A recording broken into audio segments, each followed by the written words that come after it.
Yo! What's up, Putt-Putt people? Today, this video, I'm talking about building blockades and barriers. Alright, so objects that you create in your course that are going to stop, block, redirect, or otherwise impede the trajectory of your ball. So your ball's going this way, boink, goes a different way, or stops. Alright, some of the tools that I use, pretty simple. Rubber bands, tape, this poo-poo saw, and these scissors.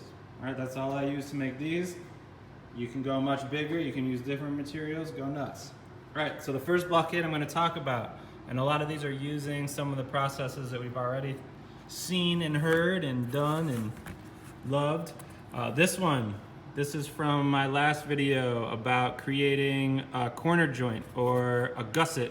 All right, reinforcing your corners to make them stronger. The idea initially was to build a shelf or maybe a bridge, but again, so you have your L, you put in a triangle, it reinforces it, make it stronger. Flip that upside down, and voila, you got yourself a little blockade. And it doesn't need to be a square, so as long as you have a flat surface that you can run a triangle from, this could be any shape you want. You can make it into a, I don't know, big dinosaur or something. That'd be cool.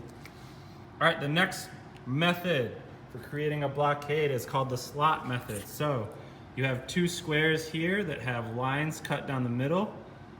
All right, it goes halfway down on both. You insert one of those slots in the other, push it down, you got yourself a little standing X. All right, and again, this could be done with any shape. So think about, say you want a Christmas tree. Cut out a Christmas tree shape, and then another Christmas tree shape. You slot one, so this is a cut line. You slot down the middle from the bottom to the middle of one, and then the top to the middle of the other, and then you insert this slot into this slot.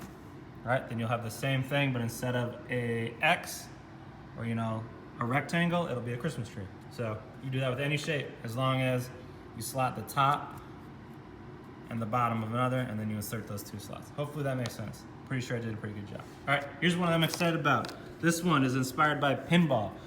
So those little bumpers that you hit and they redirect. So the idea on this one is it's rubber bands wrapped around a box, missing one face. And this is the tab method that I think Kelly went over. So you cut out tabs from the back side, and then you fold some forward and some back, and then you tape those down. All right?